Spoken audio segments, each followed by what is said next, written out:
kumain lang ako. Kasi sinundo ko si... Hindi ko kasi naka-hazard eh, walang tao. Hindi na po, kumakain lang ako. Na sir. Anong gagawin ko dyan, boss? Doon sir sa opisina, yun po yung notice. Sa Central Market po sir. Okay. Tuloy na po tayo.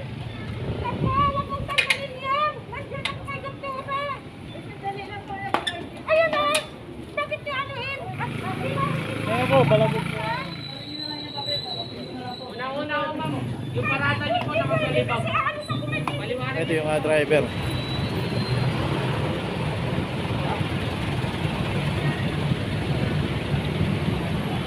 Ay, ginala mo. Sirkan, tumalak na sila.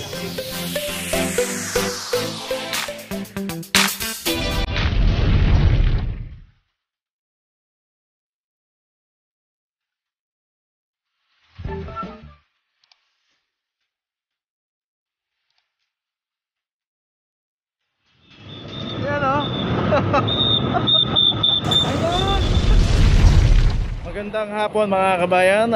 Ito po si Papa Joe TV. Ang update po natin ngayon dito sa nagbaklas ng clamp, itong Toyota Hiace.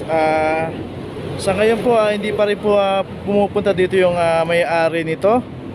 At hindi pa nag-update dito sa ating opisina dito sa impounding office. So ito po yung ano mga kabayan, para makita nyo. Ngayon po ay alauna ng hapon, araw po ng Huwebes. Yan po, February 10, araw po ng Huwebes. Wala pa po tayong may ibibigay na update dito, pero ngayon naka-impound pa rin po dito sa ating impounding office dito sa Central Market, no? So ayan, nakaklam pa rin po siya. Tingnan naman. So antayin lang po natin kung just in case na pag ito pumunta na rito sa opisina, i-update ko po kayo kung ano po yung naging hatol dito sa kaso nitong nagbaklas ng clamp dito sa Road 10, itong Toyota Hiace. Ito po si Papa Joe TV. Maraming salamat po. Okay, nandito ngayon tayo sa Alfonso Mendoza, corner Asturias Street. Ito isang Toyota, check lang natin kung anong model to. Isang Toyota Corolla ang nakaparada rito. Ito wala pong driver, clamping zone area at mabuhay din ang pinaradahan nito, kaya po na-clamp. Check po natin yung clamp number 232. Ayan, ginagawa na lang po yung notice.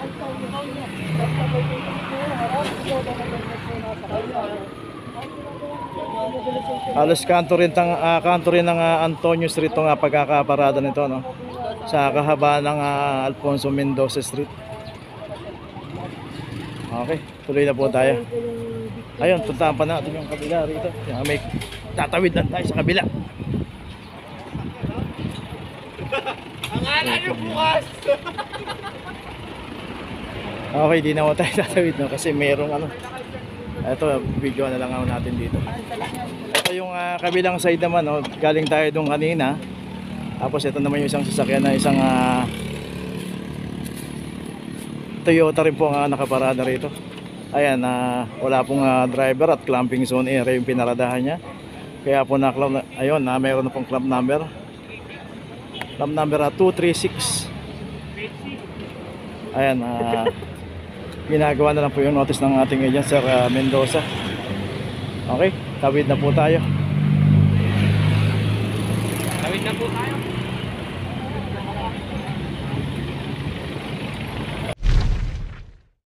Okay, nandito ngayon tayo sa Cristobal, corner Loyola Street. Ito isang Mitsubishi Montero ang nakaparada rito sa kalsada. Wala rin pong driver at clamping zone area. Mabuhay din. Ito, may kota po, 001. Kaya naklam po ang isang Montero dahil sa pagkakaparada niya rito sa bawal, no? Mabuhay din po kasi yung pinaradahan nito. At the same time, wala rin pong driver. Ito, ginagawa na lang po yung notice. Loyola, sir. Corner Cristobal.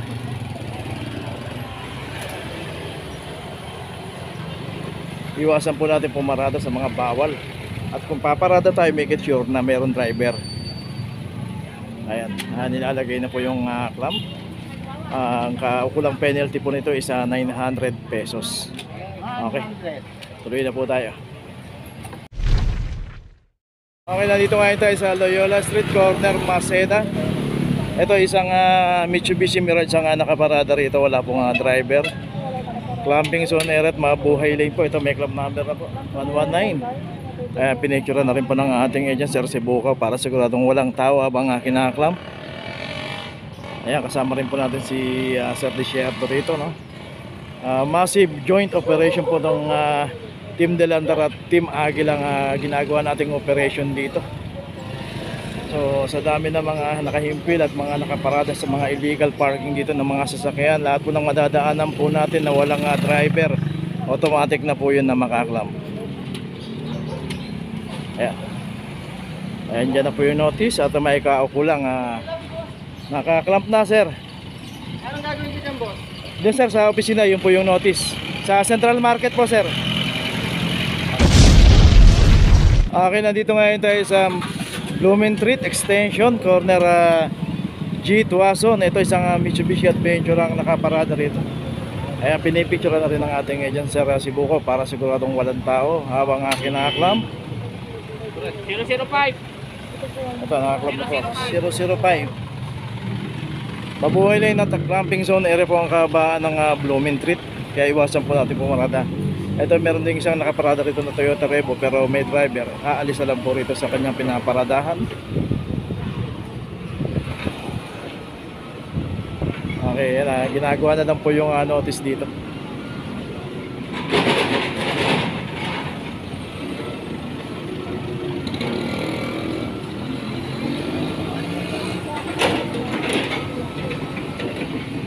Okay, tuloy na po tayo.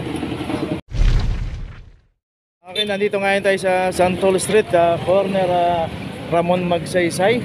Malapit na sa Ramon Magsaysay. Isang Toyota High, isang nakaparada rito, no? Ito, wala pong driver. Chinecheck na rin po para bago i-clamp.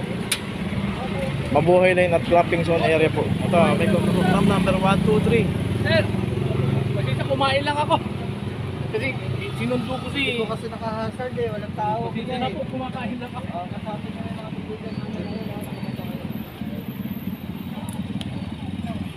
Okay, kumakain lang daw siya rito, no?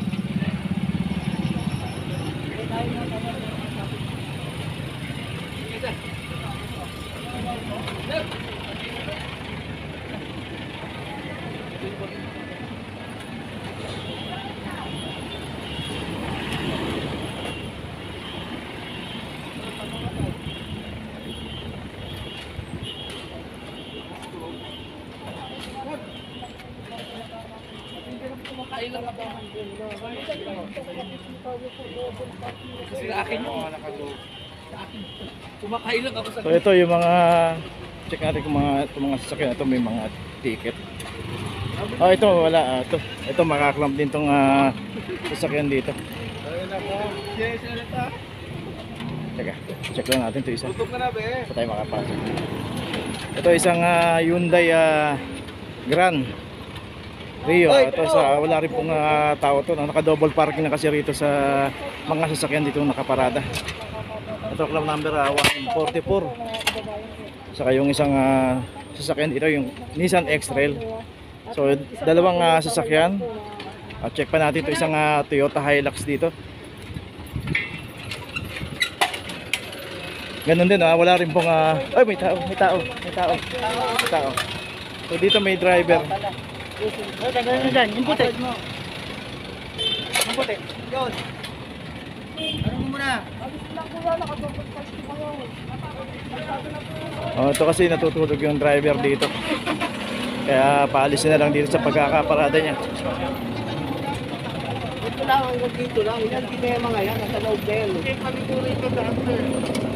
So yung mga nakaparada lang dito. Ito saka itong isang Nissan X-Trail, no. Bali dito yung dalawang sasakyan naklamp dito, yung naka-double dito. Pero yung isang Toyota Hilux dito, ito may driver naman, no. Pinalis na lang dito.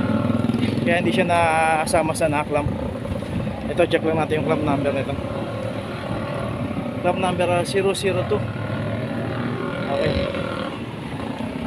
So nandito ngayon tayo sa kabaan ng Santol Street, bago dumating ng Ramon Magsaysay dito lang sa tapat ng Columbia International Tower.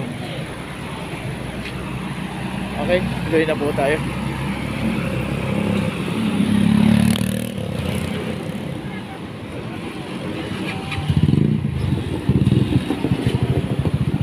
Ayan, magkasama yung ating dalawang grupo rito, Team Dalantar at Team Agila. Massive joint operation. Okay, sakay na po tayo. Okay, nandito ngayon tayo sa Poresa Extension. Ito isang Toyota Vios ang nakaparada rito. Ito, wala rin pong driver. Clamping zone area, mabuhay lane ang pinaradahan ng isang Toyota Vios, kaya po na-clamp. Clamp number 1, 2, 3. Okay, ito rin yung kahileran nito na isang Toyota Vios din. Wala rin pong driver habang kinaklamp. Ayan, pinicture na rin po para siguradong walang tao. Clamp number 241. So, dalawang magkahilera na sasakyan ngayon. Tawid pa tayo doon sa kabila, yung nakabalagbag yung parada doon sa bangketa.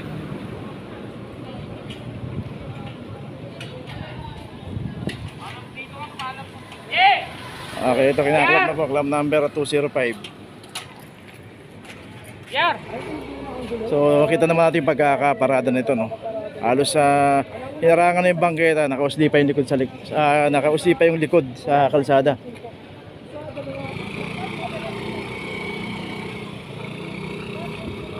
Ay, si ma'am pala yung may-ari ng isang Vios dito. Ito na lang ma'am, puntahan niyo lang po sa office.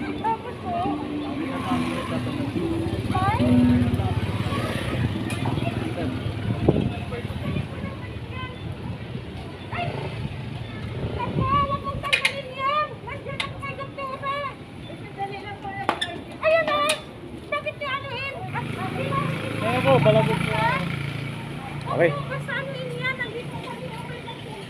tuloy na po tayo mga kabayan.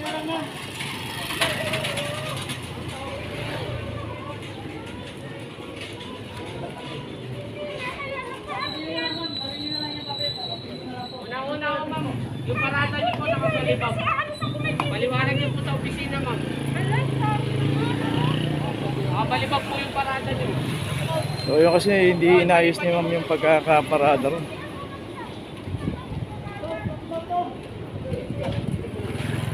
Okay, tuloy na po tayo. Pasok niyo, pag pinalikan pa namin ng dyan yan, ha? Pasensyahan na lang tayo. Ito yung mga nakahimpil na mga delivery truck ng yellow rito. Sinabihan na rin ng ating agent. Nandun naman yung driver pero sinabihan na lang, umalis na lang. At pagka naikutan pa, yun na lang, tutuluyan na. Ito, meron pa isang sasakyan dito. Takbulan tayo. Dito pa rin tayo sa Poresa. Dito sa tapat ng warehouse ng San Miguel dito. Saan nakaparadang isang check lang natin kung anong model to. Isang Toyota Vios din ang nakaparada rito. Ganun pa man, clamping zone area, mabuhay din ang pinaradaan nito kaya po na-clamp. Clamp number 006.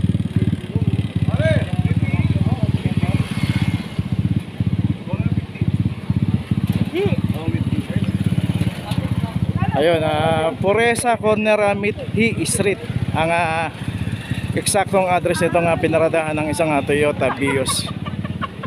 Sir, shout out. Ingat sir, ingat.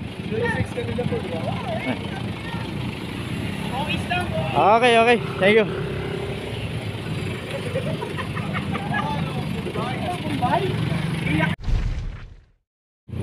Okay, nandito ngayon tayo sa Recto Corner, Quezon Boulevard sa tapat ng Isitan Recto. Isang Mitsubishi Mirage ang nakaparada rito sa kalsada. Ito, wala pong driver at ito, meron na pong clamp number 001. May alarm pa yung kanyang kotse rito, no? Ganun pa man, na-clamp natin ito ng walang driver at ito, pinipicture na rin po ng ating agent na si Sir Desierto. Tuloy-tuloy po yung ating joint operation dito, no, ng clamping operation. Team Dalantar at Team Agila po ang nagsasama ngayon dito sa ginaganap na operation na to. Ito yung driver.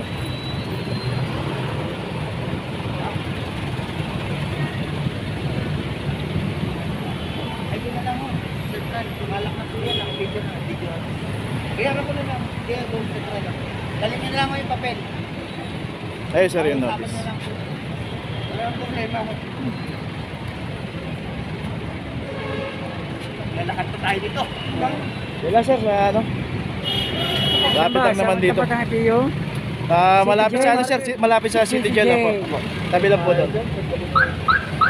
Okay, tuloy na po tayo. Kaya iiwasan natin pumarada o mag-iiwan ng mga sasakyan sa mga alang-aning lugar. So makikita naman natin dito, clamping zone area yan. Okay, tuloy na. Okay mga kabayan, ito yung ating locker at ito yung mga tumupos ng clamp. Ito sinasalubong natin during operation para magamit natin yung mga clamp. Kaya may makikita kayo mga number na clamp na nauulit dahil dito po, no? Ayan, sinasalubong natin yung ating locker, si Sarah Bautista. Okay, tuloy na po tayo. Okay mga kabayan, nandito ngayon tayo sa Puresa Extension. Ito makikita natin, no, lahat ng mga nakahimpil ng mga sasakyan dito, lahat ng walang driver, makaklamp po dito. Unahin lang natin itong isang Mitsubishi Mirage dito. Clamping zone area at mabuhay lane po. Ayan, pinipicture na rin para siguradong walang driver. Sir Desierto, clamp number 119. Okay, puntahan pa natin yung mga ibang sasakyan dito, mga nakahimpil. Takbo lang tayo ng konti para mahabol natin sila. Nagtatakbo na. Ito isang Hyundai Tucson dito ang nakaparada. Wala pong driver, nakatiklop yung side mirror. Kita-kita natin. Clamp number 006. Tapos ito rin kabila.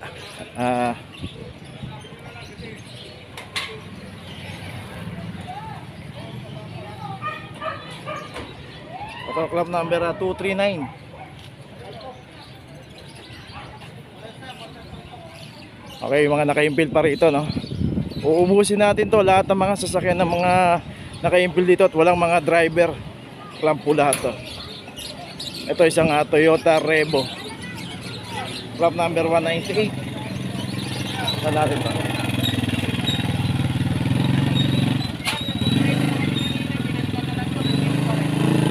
Okay na lang po. Nakapark mo lang, hindi naman kanina pa yan. Okay, ito isang Mercedes ang nakaparada rito. Ito may clamp na po, clamp number 142. Mainit po kayo, mami. Pwede pa, Sa office na lang po. Maliwanag niyo po sa office yan. saan ba office nyo? Central Market po, antayin niyo po, gagawa po ng papel yan. So, dito makikita natin may mga signage dito. Ito, tukan natin. Ayan, laki-laki. No parking. Dito na sa tapat yan, napapansin nila, no? Hindi pwedeng hindi mapansin. Tapos yun pa yung isang sasakyan dito na Isuzu Crosswind. Ito meron na rin pong clamp number 123. So kung bibilangin natin mga nakaklamp dito, 1, 2, 3, 4, 5, limang sasakyan po yung nakaklamp dito sa kaabaan ng Puresa. Check natin, 1, 2, 6 po, 6 na sasakyan po yung nakaklamp dito sa kahabaan ng Puresa. Ito isang ito Mercedes po yung sasakyan na to, yung nakaklamp na to. Ito ginagawa na lang po yung notice dito ng ating agent Sir Mendoza. Kaya po yung ginagawa nating operation dito, joint operation ng Delantar at Agila, Team Agila, massive operation to. Lahat ng mga nakahimpil dito sa mabuhay lane, alternate route, ikaklap natin lahat ang aabutan natin ng mga walang driver dito.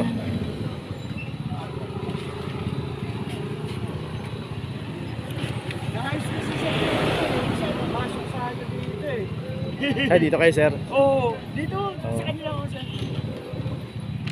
Pag ano sir, pasok nyo na lang sa loob para ano. Kasi nais ko yung preno.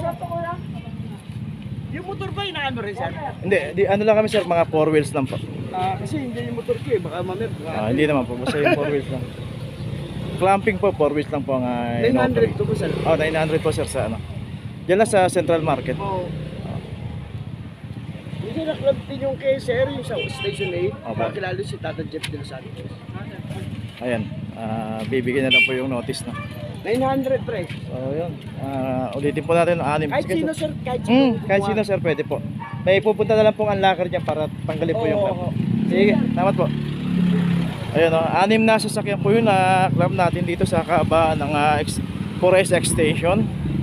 Okay. So ito pa yung pag-ikot natin, yung mga nakahimpil pa rito. Ayan. So ito meron pa rito, no? Yung paikot dito. So ito isa pang Ford. Club na rin po rito. Club number 205. Okay. Ford EcoSport. Tapos ito isang taxi, club number 201. Okay. Pwede lang bayaran para may kunaw. Kumain lang. Sa ano po sir, sa opisina po yan. Sa may ginagawa po yung notice sir. Wala po kasi bayaran dito.